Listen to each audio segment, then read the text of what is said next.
What's up, guys? HOTSHOTFRONTIER back at it again with another video. And in this video, guys, I want to talk about the market of 2024. So of course, this is our first market watch for the new year, and a lot of movement has been going on. Of course, we have Maze of Millennia coming out the 19th of this month. Kind of crazy. It's probably the best Battles of Legends set we're getting in a long time. And I of course want to talk about Age of Overlord because a lot of movement has been going on with that set, and I believe a booster box right now is $128. $128 for a core set right now. I have not seen numbers like that since like Rise of the Duelist. That's kind of crazy if you think about it. And the highest card for this set in terms of a non-quarter century rare is right now SP Little Knight, but usually it's like in between that and Wanted, Seeker, or Simple Spoils. They go like back and back with it. And I quickly want to talk about Little Knight because the actual price right now is, let's see, about, so unverified sales, verified 121, so let's say 122, right? So if you do want to pick up one, I'm going to try to do some math here. So let's see, 122, right? Now you always do like 85%. You can pick one up for 85%, and that's about 104 bucks. Now, of course, you don't want to pay that much for a single card, but think about it.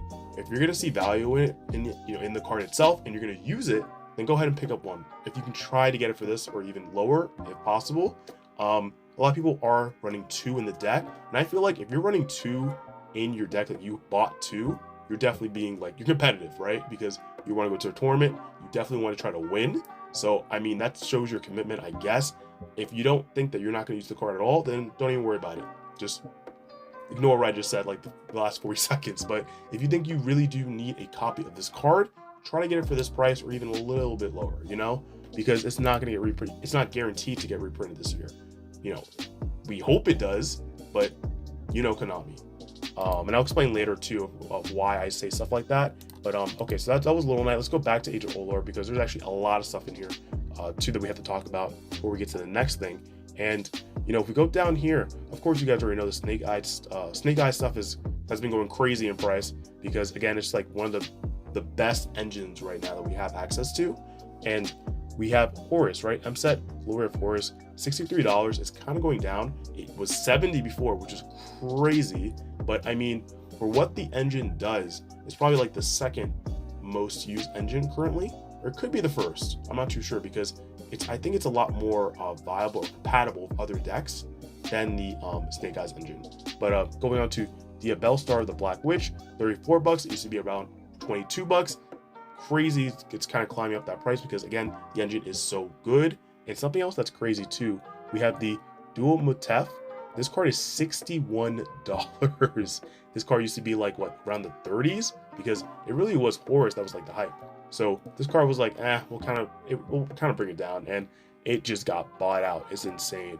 Something else to see is the Super Star Slayer Anti-Zeus, $29. And I kind of feel like, honestly, you should at least have one copy of it. Some people play two, but you should definitely just have one copy just in case. This card used to be like $16, $17, $20, $25. Now it's $29. I definitely see this card as like a $40 price point because it is really nice, honestly. It's a good like on-field floodgate. Going on to the second page really quick, and also you missed the Labyrinth card, but you guys already know. I feel like honestly it's Labyrinth's time to shine for the Tier 0 format.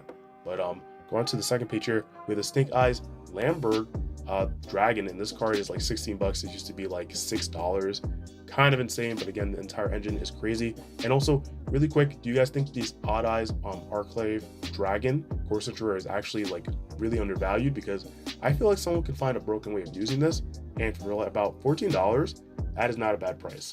So we're gonna go to the rest of it. So also $7 for the original Simple Spoil stuff, which was, it pretty much was like $3 too. So kind of keep in mind of everything going on with the Snake Eyes engine. Same thing with the Ash as well. It was like 50 cents, but I mean, it's a super rare, so you guys already know. Last thing, Infernal Flame Banshee, about $1. It's worth it just to grab a copy of this because this actually gives you access to something like the Fire Statue, which, pretty much says neither play special summon monsters except fire monsters. So kind of cool to have and see, personally. And yeah, that's pretty much it for that. Let's go to the next one here. We have the 25th anniversary set, and of course, you guys know we're gonna go really quick into this. So should you get core centuries, right? at the end of the day, do you like them? Get them. Or any rarity you have here, just get that rarity that you like. You don't have to force yourself to get the highest rarity. For me, I actually do like the Core Century Rare. Now I'm not gonna get a playset of Ash Blossoms because that's crazy, but something like, you know, I get a playset of Nibiru's eventually, or I do want Imperms, but that's gonna be like later down the line, personally for me, because they're way too expensive right now. If I can get a good price on them. Barone is a card that I'm trying to get a copy of, and like right now. All Water Grapes, same thing with that. Almost done with my D Shifter playset. So you kind of want to see what you like and then kind of just go from there. Let's quickly go to the second page. I just want to show you guys, where is it? So Pot of Desires is a card that, you know, of course, it's back at 3. So the card was going up in price a little bit. I'm missing like one more copy of that. And a card like D Barrier is a card that you personally should stay away from right now. Now, if you want to get supers, grab your supers, that's fine. But don't focus on high rarity for this card, because I feel like now that it's sort of got like this high rarity printing, I feel like it's somewhat similar to like when Nightmare Mermaid long time ago in the Megatins, I think 2019, got its Prismatic Secret Rare. Konami banned it like immediately after. So I would kind of be wary of this because it might get banned next ban list, and there's no point in like dumping $17 into this card to replace that for it to just get banned, right? So personally, I would stay away, but listen, you do whatever you want. I'm just telling you guys how I feel. A card like Dengursu is nice to have, especially with Orcus getting more hype, and you can combine it with the Horus engine too, so that's great to see as well. But yeah, a lot of great stuff in here. And let me know down below, guys, do you like the Nightmare Unicorn ult art better than the original? Because personally, I love the original more, but that's just me. And yeah, that's pretty much it. I mean, there's a lot of great cards in this set you guys already know. Just grab anything, any rarity that you like personally. But everything has been getting bought out in terms of Core Century Rares, because honestly, eventually something else will be used for more of the Core Century Rares for these cards. You have Ancient Fairy Dragon 2, which is still at like not a terrible price to grab. It's going to be seeing more use in this format, of course. Go on to Duelist Nexus.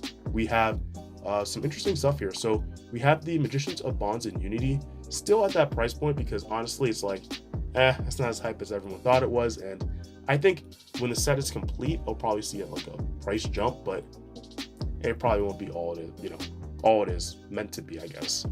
We have the Evilsaur Lars. This card has been hyped up because of Evilsaur's getting more support, and this definitely shot up in price. It was like 30, now it's like, it was like 55, 60, I think. Now it's slowly like dipping.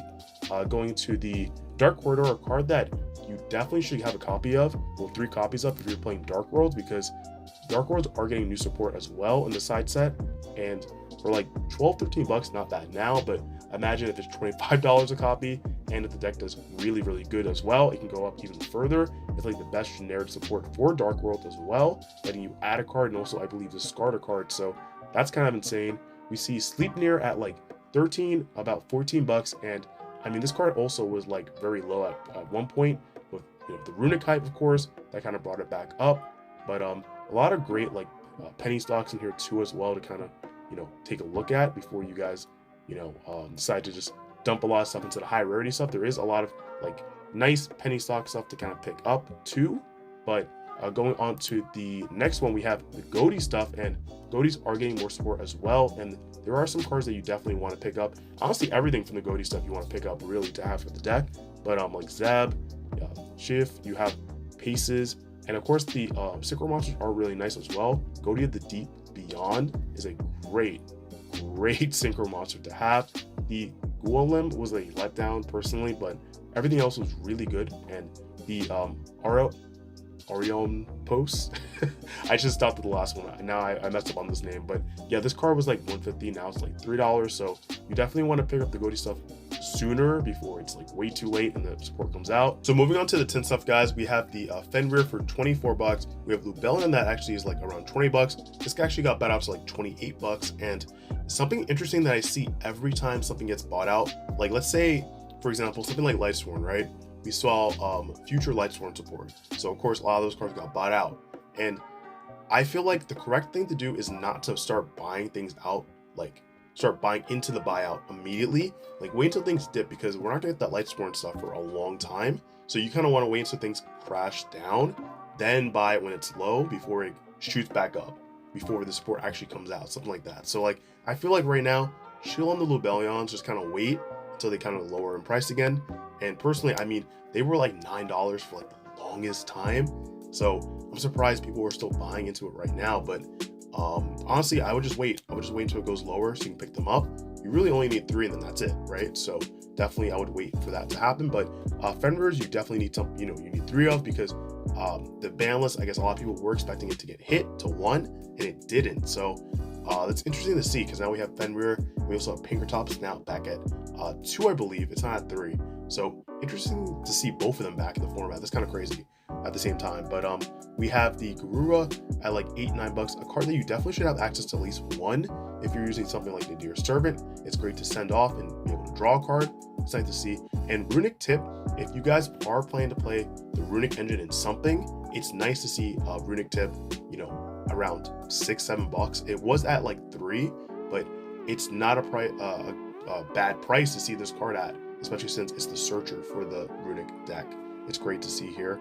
And something like the Daruma Cannon is great because this could be searched off of something like Triple Tactic Thrust, and it's a great card to kind of just turn everything face down. So really consider that. The Right Hemisphere is still insanely cheap for the adventure stuff. That's another engine you definitely should pick up in the New Year's.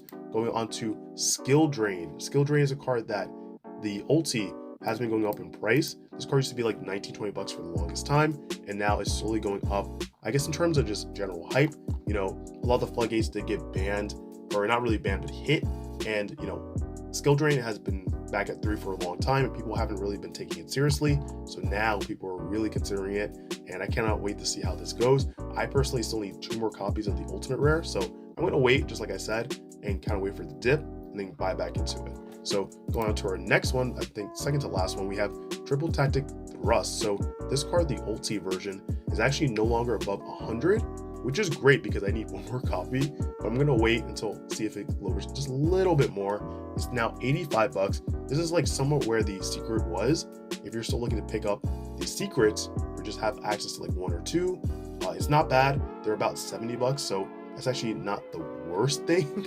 I know that, of course, that's still a lot of money, but if that's something you're still looking to have long term, that's great to see.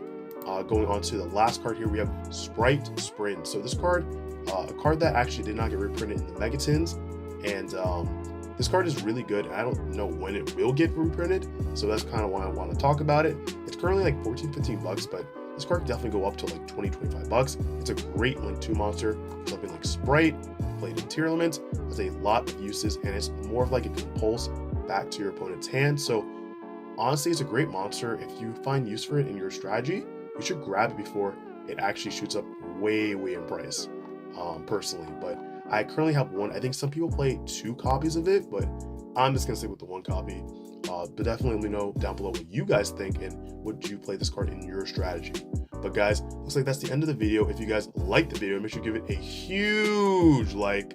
Comment down below, guys, if I missed any cards for this New Year's market watch. And if you guys are not subscribed to the channel, what are you doing? Go ahead and hit that subscribe button, turn on the notification bell so you're updated the moment I upload new videos. But guys, that's it for me. Hope you have a great rest of your day, and I'll catch you in the next video.